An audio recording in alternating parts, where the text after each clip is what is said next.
Hello students, welcome back again. Last video में हम लोगों ने डिस्कस किया था सीड के बारे में, जहां हम लोग मोनोकॉट सीड और डाइकॉट सीड को इन डिटेल में जाके डिस्कस किया था।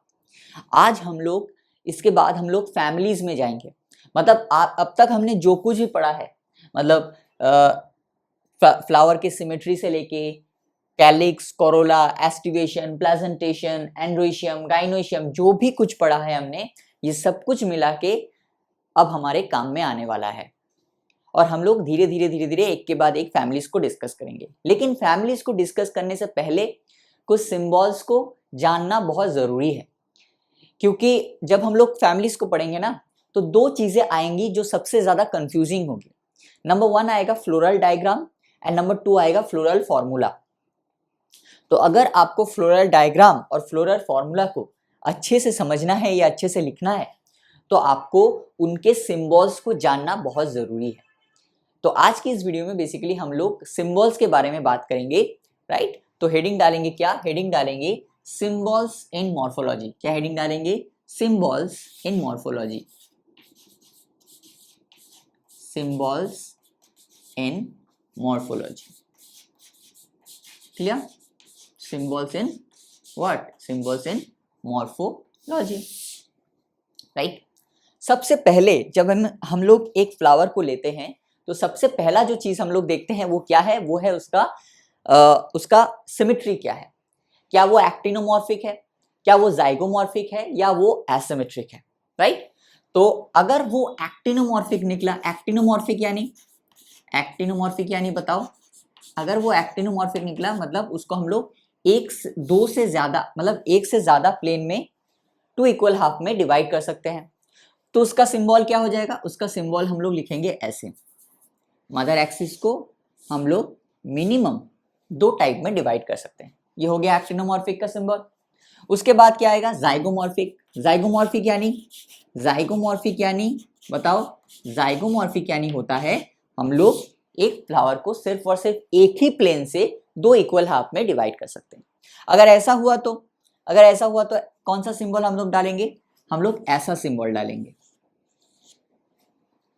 जहां पे ये दोनों क्या डिनोट कर रहा है? मदर एक्सिस को, कि मदर एक्सिस को हम लोग एक प्लेन में डिवाइड करेंगे तो टू इक्वल हाफ्स हमें मिलेंगे, राइट। तो सबसे पहले हम लोग क्या देखते हैं? सबसे पहले हम लोग एक फ्लावर को देखते हैं, उसकी सिमेट्री क्या है, ठीक है।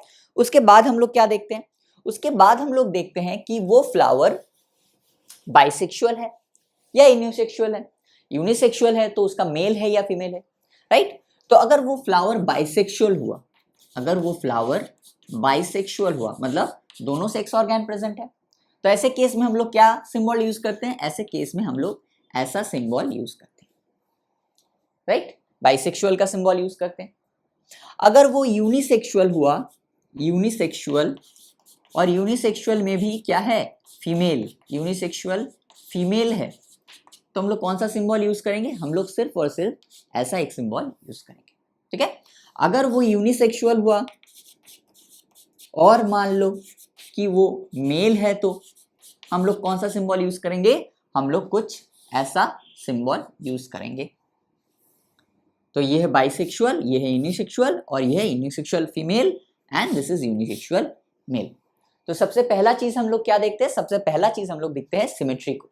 उसके बाद हम लोग क्या डिस्कस करते हैं? उसके बाद हम लोग देखते हैं उसके सेक्स को। क्या वो बाइसेक्सुअल है, यूनिसेक्सुअल है? अगर यूनिसेक्सुअल है तो क्या है? मेल है या फीमेल है, राइट।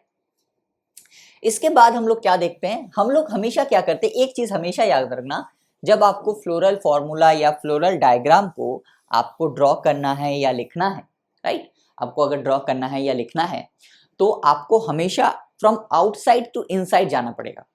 मतलब from outside to inside. Outside to मतलब पहले हम लोग देखेंगे ब्रैक्ट है कि नहीं, उसके बाद हम लोग देखेंगे कि एपिकैलिक्स है कि नहीं, उसके बाद हम लोग कैलिक्स को डिस्कस करेंगे, उसके बाद कोरोला को, उसके बाद एंड्रोइशियम एंड फाइनली गाइनोइशियम को, ठीक है।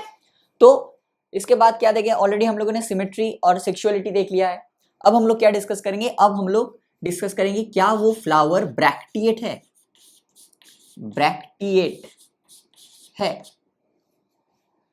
क्या वो फ्लावर ब्रैक्टिएट है? अगर ब्रैक्टिएट है, याद करो हमने क्या बताया था कि सॉरी पेटियोल, पेटियोल के नीचे अगर 2 लीफ लाइक स्ट्रक्चर्स होंगे तो उसे हम लोग क्या बोलेंगे, उसे हम लोग बोलेंगे स्टिप्यूल्स। लेकिन अगर पेडिसल के नीचे लीफ लाइक स्ट्रक्चर हमें मिला तो उसे हम लोग क्या बोलेंगे, उसे हम लोग बोलेंगे ब्रैक्ट। और जिस फ्लावर में ब्रैक्ट प्रेजेंट है उसको हम लोग बोलेंगे ब्रैक्टिएट, और जिस फ्लावर में ब्रैक्ट प्रेजेंट नहीं है उसको हम लोग बोलेंगे इब्रैक्टिएट। ये हमने ऑलरेडी डिस्कस किया था। और अगर कैलिक्स के नीचे हमें कुछ मिले उसको हम लोग क्या बोलेंगे, उसको हम लोग बोलेंगे एपिकैलिक्स। ये भी हम लोगों ने डिस्कस किया था और प्रैक्टिकली भी उन चीजों को हमने देखा था। तो अगर किसी फ्लावर में ब्रैक्ट प्रेजेंट है तो कौन सा सिंबल यूज होगा, B R, capital B small R, ठीक है। और अगर वो इब्रैक्टिएट है, इब्रैक्टिएट है तो उसमें कौन सा सिंबल यूज होगा, उसमें सिंबल होगा E B R. E stand for E and B R stand for bracteate, ebracteate. और क्या हो सकता है, फ्रॉम आउटसाइड टू इनसाइड जा रहे हैं हम लोग। इसके बाद हम लोग क्या देखेंगे कि उसमें एपिकैलिक्स प्रेजेंट है कि नहीं। अगर उसमें एपिकैलिक्स प्रेजेंट है तो क्या लिखेंगे, E P I, capital E small P and small I, EPI, epicalyx. Clear. अगर एपिकैलिक्स प्रेजेंट नहीं है तो कुछ नहीं लिखेंगे, लेकिन अगर एपिकैलिक्स प्रेजेंट है तो लिखेंगे ईपीआई। क्लियर। तो क्या हो गया, bracteate, ebracteate and epicalyx, and this are the symbols. Clear. चलो अब हम लोग क्या करेंगे, अब हम लोग जो फ्लोरल अपेंडेजेस है उनको डिस्कस करेंगे। मेन फ्लोरल अपेंडेजेस यानी calyx, Corolla, androecium and gynoecium. अगर हम बात करते हैं कैलिक्स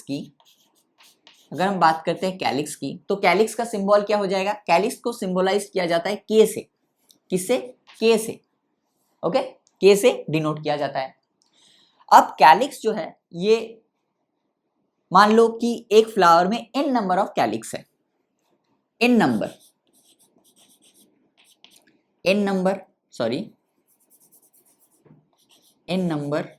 ऑफ कैलिक्स है, तो उसको हम लोग क्या लिखेंगे, K N, where nth is the number. ये नंबर कुछ भी हो सकता है, ये 3 भी हो सकता है, 4 भी हो सकता है, 5 भी हो सकता है, कुछ भी हो सकता है। तो के की जगह यहाँ पर हम लोग ये लिख देंगे। अब हम लोगों ने क्या देखा था कि कैलिक्स 2 कंडीशन में रह सकते हैं। एक होता है क्या, एक होता है गैमोसेपलस। कैलिक्स के जो यूनिट है उनको हम लोग क्या बोलते हैं, सेपल्स बोलते हैं। वो सेपल्स आपस में फ्यूज्ड भी रह सकते हैं लाइक गैमोसेपलस, और फ्री भी रह सकते हैं पॉलीसेपलस। अगर पॉलीसेपलस कंडीशन है, अगर पॉलीसेपलस कंडीशन है, राइट, कि मान लो n नंबर ऑफ सेपल्स है और सारे के सारे सेपल्स आपस में फ्री है, कोई भी एक दूसरे के साथ फ्यूज्ड कंडीशन में नहीं है, तो उस केस में क्या लिखेंगे हम लोग, के एन, राइट। ये n कुछ भी हो सकता है। मान लो कि इसमें मान लेते हैं कि कोई एक फ्लावर है जिसमें 5 सेपल्स है और पांचों सेपल्स फ्री है, तो उसमें हम लोग क्या लिखेंगे, फॉर एग्जाम्पल क्या लिखेंगे, K5, राइट। और क्या हो सकता है, एक हो सकता है पॉलीसेपलस और एक हो सकता है क्या, गैमोसेपलस। गैमोसेपलस यानी बताओ, गैमोसेपलस यानी क्या होता है, गैमोसेपलस यानी कि कैलिक्स जो है, सेपल्स जो है आपस में फ्यूज्ड है। तो इस कंडीशन में मान लो कि n नंबर ऑफ सेपल्स है, तो अब हम लोग क्या करेंगे, सेपल्स आपस में फ्यूज्ड है तो n को विद इन ब्रैकेट लिखेंगे। फॉर एग्जाम्पल एक फ्लावर में 5 सेपल्स प्रेजेंट है और पांचों सेपल्स आपस में फ्यूज्ड कंडीशन में है, तो इस केस में हम लोग क्या लिखेंगे, ऐसे केस में हम लोग क्या लिखेंगे, एग्जाम्पल k लिखेंगे, 5 लिखेंगे। लेकिन अब ये जो 5 है ये फ्री नहीं है, ये क्या है, आपस में फ्यूज्ड है, तो इसको विद इन ब्रैकेट लिखेंगे। So this is called what, this is called polysepalous condition and this is called gamosepalous condition. और कैलिक्स को किससे डिनोट किया जाता है, कैलिक्स को k से डिनोट किया जाता है। ठीक है, ये जो मैंने बात किया ये किसकी बात कर रहा हूं मैं, दिस इज फ्लोरल फॉर्मूला की, राइट, फ्लोरल फॉर्मूला की। लेकिन फ्लोरल डायग्राम में अगर हमें कैलिक्स को ड्रॉ करना है तो फ्लोरल डायग्राम में हम लोग कैलिक्स को कैसे ड्रॉ करेंगे, कुछ ऐसे ड्रॉ करेंगे, राइट, कुछ ऐसे ड्रॉ करेंगे। ऐसे ड्रॉ किया जाता है फ्लोरल डायग्राम में, ठीक है, ऐसे ड्रॉ किया जाता है कैलिक्स को, ये याद रखना, ऐसे कैलिक्स को ड्रॉ किया जाता है। आप इसके अंदर ऐसे भी कर सकते हो, कोई बात नहीं है, ठीक है। अगर मान लो कि 3 सेपल्स है और तीनों फ्री है, तो डायग्राम कैसा हो जाएगा? डायग्राम कुछ ऐसा हो जाएगा।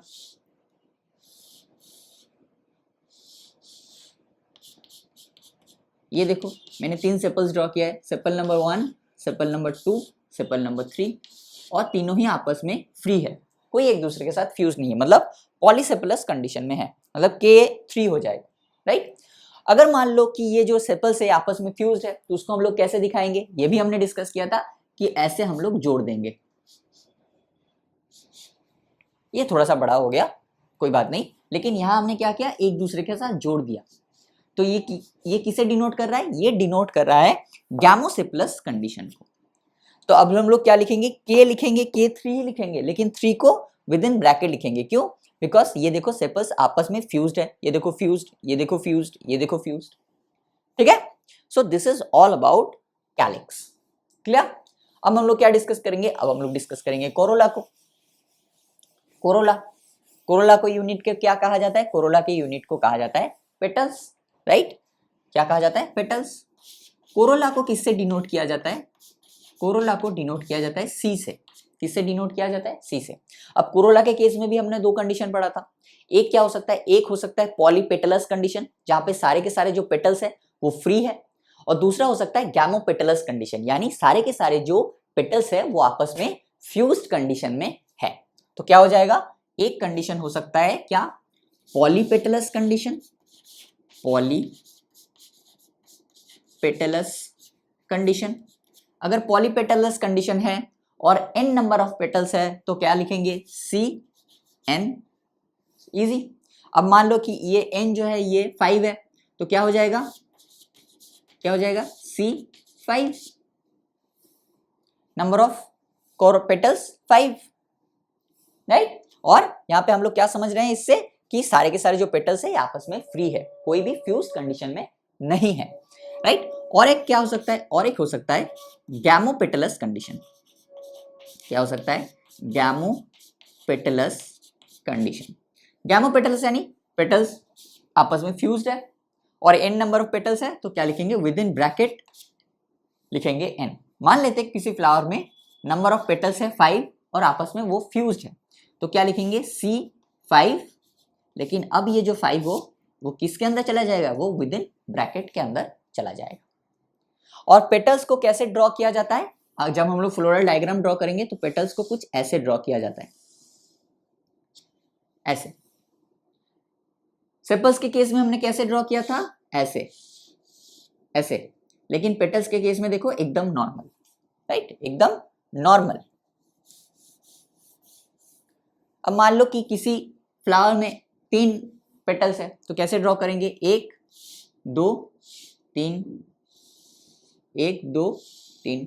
और इससे क्या पता चल रहा है हमें? कि पेटल्स जो है ये आपस में फ्री है, सो this is called polypetalous condition. अब मान लो कि गैमोपेटलस है, तो क्या करेंगे? सीधी सी बात, आपस में ऐसे जोड़ देंगे। तो अब ये क्या डिनोट कर रहा है? अब ये डिनोट कर रहा है गैमोपेटलस कंडीशन को, क्योंकि अब पेटल्स जो है वो आपस में क्या हो गए? जुड़ चुके हैं। सो this is called gamopetalous condition. Clear? और एक कंडीशन क्या होता है याद करो, कैलिक्स और कोरोला जब हम लोग अलग से डिस्टिंग्विश नहीं कर पाते हैं तो तब उसे हम लोग क्या बोलते हैं? तब उसे हम लोग बोलते हैं पेरियंथ या टेपल्स। ये किसका कैरेक्टरिस्टिक फीचर है? ये लिलिएसी फैमिली का, लिली में देखा जाता है ऐसा, राइट। क्या देखा जाता है? टेपल्स देखा जाता है या पेरियंथ देखा जाता है। तो पेरियंथ या टेपल्स को हम लोग कैसे डिनोट करते हैं? पेरियंथ या टेपल्स को, पेरियंथ या टेपल्स का मतलब क्या है? जहां हम लोग कैलिक्स एंड कोरोला को अलग से डिस्टिंग्विश नहीं कर पाते हैं। और ये भी मैंने प्रैक्टिकली आपको दिखाया था कि कैसे कैलिक्स और कोरोला को हम लोग अलग से डिस्टिंग्विश नहीं कर पा रहे हैं, राइट। तो पेरियंथ या टेपल के केस में क्या होता है? पेरियंथ और टेपल के केस में क्या होता है? इसको हम लोग डिनोट करते हैं P से, P से, राइट। किससे डिनोट करते हैं? P से। कैलिक्स को करते हैं K से, कोरोला को C से एंड पेरियंथ को P से, ठीक है। चलो, कैलिक्स कोरोला हो गया, पेरियंथ भी हो गया। अब बचा क्या? अब बचा एंड्रोइशियम, राइट। क्या बचा? बचा एंड्रोइशियम एंड गाइनोइशियम। तो एंड्रोइशियम को हम लोग कैसे डिनोट करते हैं? एंड्रोइशियम को हम लोग कैसे डिनोट करते हैं? एंड्रोइशियम को हम लोग डिनोट करते हैं ए से। किससे? ए से। और एंड्रोइशियम को यूनिट को हम लोग क्या बोलते हैं? स्टैमेन बोलते हैं, राइट। एक एंड्रोइशियम एक स्टैमेन से भी बन सकता है और बहुत सारे स्टैमेन मिलके भी एक एंड्रोइशियम बना सकते हैं, राइट। अब मान लो कि कोई एक एंड्रोइशियम बहुत सारे स्टैमेन को मिले, मतलब इनफाइनाइट स्टैमेन, मतलब इनफाइनाइट अगर स्टैमेन प्रेजेंट है किसी फ्लावर में, जैसे हम लोग देखेंगे हिबिस्कस के केस में। हिबिस्कस के केस में हमने क्या देखा था कि मोनोएडल्फस कंडीशन है और बहुत सारे न्यूमरस नंबर ऑफ स्टैमेन क्या थे? उस ट्यूब में अटैच थे, right. So that is called what? That is infinite number of stamens. तो अगर स्टैमेन्स यू इनफाइनाइट नंबर्स में प्रेजेंट है, इनफाइनाइट नंबर ऑफ स्टैमेन्स है, तो उसको हम लोग कैसे डिनोट करेंगे? ए नीचे इनफाइनाइट, राइट। क्लियर है? अब मान लो कि पॉलीएंड्रस कंडीशन। पॉलीएंड्रस मतलब क्या था कि बहुत सारे स्टैमेन्स प्रेजेंट है और सारे के सारे स्टैमेन्स जो है वो आपस में फ्री कंडीशन में है, राइट। मान लो कि एक फ्लावर में 10 स्टैमेन है, 10 स्टैमेन है और 10 स्टैमेन, ऑल स्टैमेन्स आर फ्री।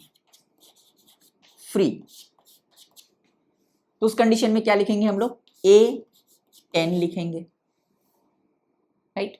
और मान लो 10 स्टैमेन है, 10 स्टैमेन है और 10 स्टैमेन आपस में फ्यूज्ड कंडीशन में है, तब हम लोग क्या लिखेंगे? ए लिखेंगे, विद इन ब्रैकेट लिखेंगे 10, राइट। विद इन ब्रैकेट क्या लिखेंगे? विद इन ब्रैकेट लिखेंगे 10, ठीक है। अब मान लो कि मान लो कि डायडल्फस कंडीशन है। मान लो एक स्टैमिन अलग है और बाकी के 9 जो है वो आपस में फ्यूज्ड है, तो ऐसे कंडीशन में हम लोग क्या लिखेंगे? मान लो 10 स्टैमिन है लेकिन डायडल्फस कंडीशन में, डायडल्फस कंडीशन में ये आपको फैबिएसी फैमिली में दिखने को मिलेगा, राइट। डायडल्फस कंडीशन, तो क्या लिखेंगे? ए, एक स्टैमिन तो फ्री है तो उसको ऐसे लिखेंगे 1, और बाकी जो 9 है वो आपस में फ्यूज है तो क्या लिखेंगे? Plus with in bracket 9। मतलब टोटल स्टैमिन कितने हैं? 9 + 1 10, लेकिन एक स्टैमिन जो है वो अकेला है और बाकी जो 9 स्टैमिन है वो आपस में फ्यूज्ड है। हमने ड्रॉ भी किया था, ये देखो, ये एक स्टैमिन अकेला और बाकी जो 9 स्टैमिन है वो क्या है? वो इसमें फ्यूज्ड है, ये बंडल में 1 2 3 4 5 6 7 8 9, 4 5 6 7 8 9, देखो ये 1 स्टैमिन यहाँ पे क्या है? फ्री है, और बाकी यहाँ पे जो 9 स्टैमिन है वो आपस में फ्यूज्ड है, डायडल्फस कंडीशन। तो ये सारे कुछ चीजें, या ये सारे, ऐसे तो बहुत सारे टर्म्स हो सकते हैं लेकिन आपको जितना जरूरत है उतना आपको जानना है, उससे ज्यादा नहीं जानना है, ठीक है। तो क्या हो गया? एंड्रोइशियम को हम लोग ए से डिनोट करते हैं। अगर बहुत सारे स्टैमिन्स प्रेजेंट है जैसे मोनोएडल्फस कंडीशन में तो हम लोग क्या लिखेंगे? ए इनफाइनाइट। अगर मान लो 10 स्टैमिन है और सारे के सारे फ्री है तो क्या लिखेंगे? ए 10। अगर 10 स्टैमिन है और आपस में फ्यूज्ड है तो 10 को विद इन ब्रैकेट में लिख देंगे, राइट। और मान लो डायडल्फस कंडीशन है जैसे हम लोग देखेंगे फैबेसी फैमिली में, राइट।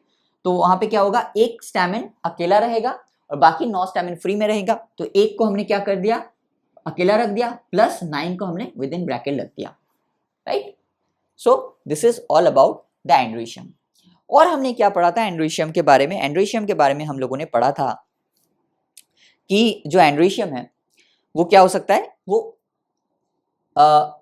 पेटल्स के साथ या टेपल्स के साथ, क्या हो सकता है? पेटल्स के साथ या टेपल्स के साथ कभी कभी फ्यूज्ड कंडीशन में पाए जाते हैं। मतलब एक को हमने नाम दिया था क्या? एक को हमने नाम दिया था एपीपेटलस कंडीशन, और एक को हमने क्या नाम दिया था? और एक को हमने नाम दिया था एपीफाइलस कंडीशन। एक को हमने नाम दिया था क्या? एपीपेटलस, एपीपेटलस कंडीशन, और एक को हमने नाम दिया था क्या? Epiphyllous condition, right. Epipetalous condition यानी कौन कौन? एक तो हो जाएगा आपका कोरोला, और उसके साथ साथ कौन हो जाएगा? उसके साथ हो जाएगा एंड्रोइशियम। मतलब एंड्रोइशियम जो है वो कोरोला के साथ फ्यूज कंडीशन में रह जाता है। तो एपीपेटलस कंडीशन को हम लोग कैसे डिनोट करते हैं? मान लो कि कोरोला उसमें 5 है और पांचों के पांचों कोरोला जो है वो क्या है? वो फ्यूज्ड कंडीशन में है।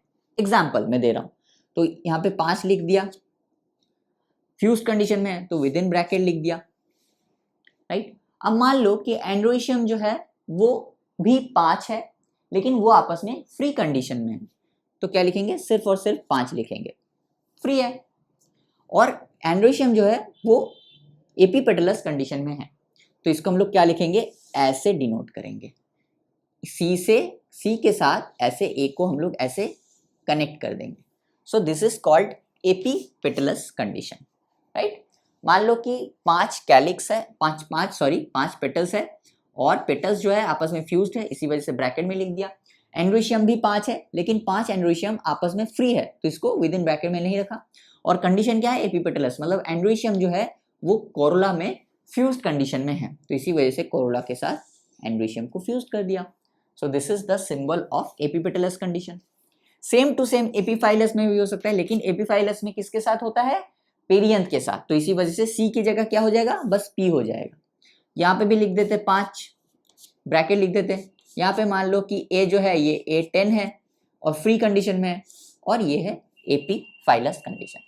सो दिस इज एपीपेटलस कंडीशन, जहां हमने कैलिस मतलब कोरोला के साथ एंड्रोशियम को जोड़ दिया, और यह है एपीफाइलस कंडीशन जहां हम लोग पेरियंथ के साथ एंड्रोशियम को जोड़ दिया। सिंपल, ये बस मैंने आपको समझाने के लिए किया है। ये नंबर कुछ भी वेरी कर सकता है, विद इन ब्रैकेट n, यहाँ पे n लिख दीजिए। ये नंबर कुछ भी हो सकता है, ये ऐसे भी हो सकता है, कुछ भी हो सकता है। एक्चुअली ये ऐसा होना चाहिए था, ऐसे मुझे आपको समझाना चाहिए था, लेकिन जब हम लोग लिखेंगे तो ऐसे तो नहीं मिलेगा। यहाँ पे कुछ ना कुछ तो डिजिट होगा, और यहाँ पे भी कुछ ना कुछ डिजिट होगा, यहाँ पे भी कुछ ना कुछ डिजिट होगा, और यहाँ पे भी कुछ ना कुछ डिजिट होगा। तो इसी वजह से मैंने आपको ये ना लिखा के आपको थोड़ा सा एक्सटेंशन वर्जन को मैंने लिखाया, जैसे आपको एक्चुअल में देखने को मिलेगा, right. So this is epipetalous and epiphyllous condition. तो अब तक हमने क्या डिस्कस किया, अब तक हमने डिस्कस किया सिमेट्री को, उसके बाद हमने bract ebracteate condition, epicalyx condition, bisexual unisexual male and female, और हमने क्या डिस्कस किया, उसके बाद कैलिक्स को डिस्कस किया, गैमोसेपलस, पॉलीसेपलस, फिर कोरोला को डिस्कस किया, गैमोपेटलस, पॉलीपेटलस, उसके बाद हमने एंड्रोशियम को डिस्कस किया। एंड्रोशियम में भी बहुत सारे टाइप्स के, अगर इनफाइनाइट नंबर ऑफ स्टैमेंस है तो क्या होगा, अगर डायएडल्फस कंडीशन है तो क्या होगा, अगर स्टैमेंस आपस में फ्री है तो क्या होगा, अगर स्टैमेंस आपस में फ्यूज्ड है तो क्या होगा। ये सारे सिंबल्स को हमने एक के बाद एक देख लिया है, राइट। अब बचा क्या, बचा सिर्फ एक, दैट इज गाइनोइशियम। क्या बचा, सिर्फ और सिर्फ एक ही चीज बचा, दैट इज गाइनोइशियम। तो गाइनोइशियम भी देख लेते हैं। गाइनोइशियम को किससे डिनोट किया जाता है, गाइनोइशियम को डिनोट किया जाता है जी से। गाइनोइशियम को किससे डिनोट किया जाता है, गाइनोइशियम को जी से डिनोट किया जाता है। किससे डिनोट किया जाता है, जी से। अब गाइनोइशियम हमने क्या पढ़ा था, गाइनोइशियम दो टाइप के हो सकते हैं, एक हो सकता है सुपीरियर ओवरी, एक होता है inferior ovary. Half inferior ovary को ऐसा कुछ इंपॉर्टेंस नहीं दिया जाता है, तो हम लोग उसके बारे में डिस्कस नहीं करेंगे, बिकॉज आपके सिलेबस में वो है नहीं। आपके सिलेबस में सिर्फ दो ही दिया गया है आपको, that is inferior, superior and inferior. तो अगर ओवरी जो है वो सुपीरियर है, सुपीरियर ओवरी या सुपीरियर गाइनोइशियम है, मतलब जो ओवरी है वो सबसे हाईएस्ट पोजीशन कैरी करेगा, और बाकी जितने भी फ्लोरल अपेंडेजेस है उसके नीचे से अराइज होंगे, राइट। ये हमने डिस्कस किया था और ड्राइंग भी किया था। तो सुपीरियर अगर ओवरी थे तो उसको किससे डिनोट किया जाता है, जी, और नीचे ऐसा एक ऐसा मार्क कर दिया जाता है। इसका मतलब क्या है, इसका मतलब है जो ओवरी है वो सबसे ऊपर है, और जितने भी फ्लोरल अपेंडेजेस हैं वो इस लाइन के नीचे हैं। गाइनोइशियम जो है या ओवरी जो है वो सबसे ऊपर है, और जितने भी फ्लोरल अपेंडेजेस है वो इस लाइन के नीचे है, राइट। और क्या हो गया, और क्या हो सकता है, और हो सकता है आपका इंफीरियर ओवरी। इंफीरियर ओवरी में हमने क्या देखा था, इंफीरियर ओवरी में हमने देखा था कि ओवरी जो है वो लोएस्ट पोजीशन कैरी करता है, और जितने भी अदर फ्लोरल अपेंडेजेस हैं जैसे कि स्टैमेन हो गया, कैलिक्स हो गया, कोरोला हो गया, उसके ओवरी के ऊपर से राइज हो रहे हैं। तो क्या हो जाएगा, ओवरी या गाइनोइशियम सबसे नीचे, और जितने भी बाकी फ्लोरल अपेंडेजेस हैं वो इस लाइन के ऊपर से अराइज होंगे। सिंपल। तो इसको अच्छे से याद रखना, गाइनोइशियम सबसे ऊपर पोजीशन में कैरी करेगा, और बाकी जितने भी फ्लोरल अपेंडेजेस हैं वो इसके इस लाइन के नीचे से अराइज होंगे, that is called superior ovary. This is the symbol of superior ovary. और अगर हम लोग इंफीरियर ओवरी की बात कर रहे हैं तो गाइनोशियम सबसे लोएस्ट पोजीशन को कैरी करेगा और बाकी जितने भी फ्लोरल अपेंडेजेस है, चाहे वो कैलिक्स हो, कोरोला हो, स्टैमेन हो, वो इस लाइन के ऊपर से अराइज होंगे। तो क्या हो जाएगा, वो हो जाएगा इंफीरियर ओवरी। सुपीरियर ओवरी मतलब इस लाइन के नीचे से अराइज होंगे सारे के सारे, और इंफीरियर ओवरी मतलब इस लाइन के ऊपर से सारे के सारे अराइज होंगे। और गाइनोशियम सबसे हाईएस्ट पोजीशन कैरी करेगा, यहाँ पे गाइनोशियम सबसे लोएस्ट पोजीशन कैरी करेगा। सिंपल। और गाइनोशियम में भी हमने क्या देखा था, गाइनोशियम में भी हमने देखा था कि दो कंडीशन हो सकते हैं। कैसे हो सकते हैं कि या तो हो सकता है कि गाइनोशियम जो है वो आपस में फ्री रहे, या फ्यूज्ड कंडीशन में भी हो सकता है कि मान लो एक ही गाइनोशियम है, मान लो कि एक ही गाइनोशियम है, राइट, गाइनोशियम, वन गाइनोशियम, मान लो एक ही गाइनोशियम है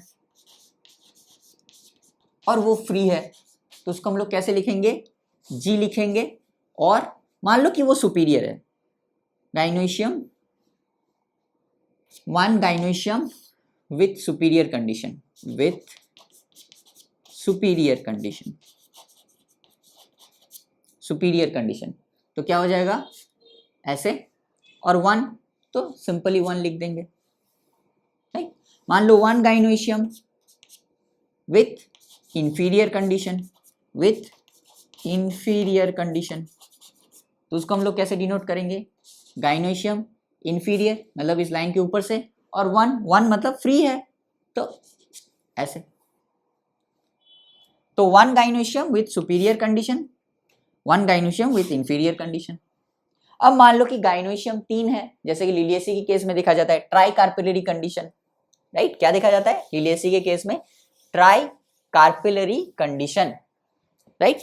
मान लो कि 3 गाइनोशियम है, फॉर एग्जांपल, ये बस इस नंबर की जगह आप n को बैठा देना, तो आप उससे कुछ भी कर सकते हो, राइट। ये 3, 4, 5, 6, 10, 12 कुछ भी हो सकता है, not to worry.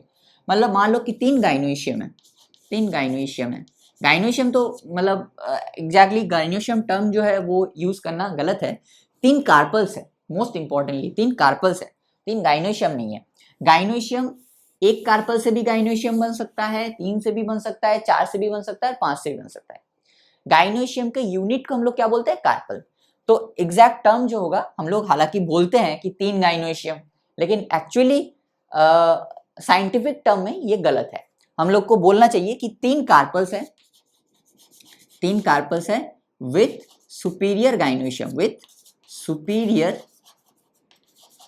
Gynoecium, gynoecium with superior gynoecium, तो क्या हो जाएगा, गाइनोशियम सुपीरियर है,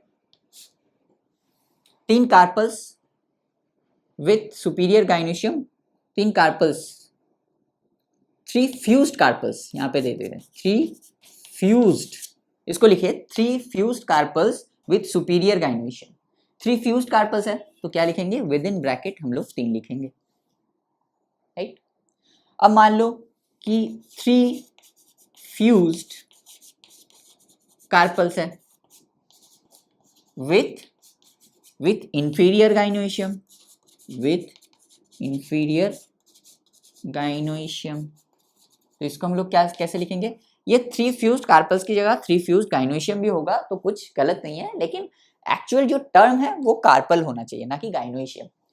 बिकॉज हमने क्या पढ़ा था कि गाइनोशियम एक कार्पल से भी बन सकता है और बहुत सारे कार्पल से भी बन सकता है, तो गाइनोशियम का जो यूनिट है वो है कार्पल। तो मोर एक्यूरेट जो टर्म होगा वो है 3 फ्यूज्ड कार्पल्स, ना कि 3 फ्यूज्ड गाइनोशियम। लेकिन अगर 3 फ्यूज्ड गाइनोशियम भी दे दिया जाए तो कोई दिक्कत वाली बात नहीं है।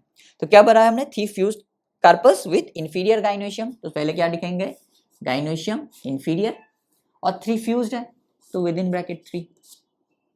अगर फ्री है तो सिर्फ 3 लिखते, अगर फ्यूज्ड है तो विद इन ब्रैकेट 3 लिखेंगे। अगर सुपीरियर है तो जी इस लाइन के ऊपर होगा, अगर इंफीरियर है तो जी इस लाइन के नीचे होगा, simple. So this is all about the symbols of morphology. यही कुछ सिंबल्स है, इसी कुछ सिंबल्स के ऊपर हमें क्या करना है, हमें काम करना है, राइट। इसी कुछ सिंबल्स के ऊपर हमें क्या करना है, इसी कुछ सिंबल्स के ऊपर हमें काम करना है। हमको फ्लोरल फॉर्मूला में और फ्लोरल डायग्राम में ये सारी की सारी चीजें हमें काम में आने वाली है। अगर आपको अभी कुछ समझ में ना आए या अगर आपको कुछ लगे कि कुछ चीज़ें दिक्कत हो रही है समझने में, तो डोंट वरी, जब हम लोग फैमिलीज को डिस्कस करेंगे ना एक के बाद एक, टोटल 6 फैमिलीज को हम लोग डिस्कस करेंगे। सबसे पहले हम लोग डिस्कस करेंगे फैबेसी को, उसके बाद हम लोग डिस्कस करेंगे सोलेनेसी को, उसके बाद हम लोग डिस्कस करेंगे शायद फैबेसी, देन सोलेनेसी, देन शायद हम लोग डिस्कस करेंगे मैल्वेसी को, उसके बाद हम लोग डिस्कस करेंगे एस्टेरेसी को, एंड लास्ट में हम लोग डिस्कस करेंगे ब्रासिकेसी, मतलब क्रूसीफेरी जिसे, ब्रासिकेसी को, और हम लोग डिस्कस करेंगे आपके ग्रामिनी को, एकदम लास्ट में डिस्कस करेंगे, ठीक है। तो जब जैसे जैसे हम लोग डिस्कस करेंगे फैमिली को, और सिर्फ डिस्कस नहीं करेंगे, हम लोग फ्लोरल फॉर्मूला को और फ्लोरल डायग्राम को अलग से डिस्कस करेंगे। पहले क्या करेंगे, पहले हम लोग पूरा का पूरा सेगमेंट को पढ़ लेंगे और उसके बाद फ्लोरल फॉर्मूला और फ्लोरल डायग्राम को अच्छे से अलग से समझने की कोशिश करेंगे। एक्चुअल फ्लावर को लेंगे, उसको अच्छे से डिसेक्ट करेंगे और एक के बाद एक धीरे धीरे चीज़ों को समझेंगे। तो अगर आपको यहाँ पे कुछ चीज़ें समझ में ना आए, अगर आपको लगे कि यहाँ पे कुछ चीज़ें क्लियर नहीं हो रहा है, तो डोंट वरी, जैसे जैसे हम लोग फैमिलीज को डिस्कस करते जाएंगे आपको सारी की सारी टर्म्स, सारी की सारी चीज़ें आपको क्लियर होता रहेगा। तो this is all about the symbols of morphology. तो आज का जो लेक्चर है वो फिर मिलेंगे बोर्ड वर्क में, तब तक के लिए wish you all the very best and bye.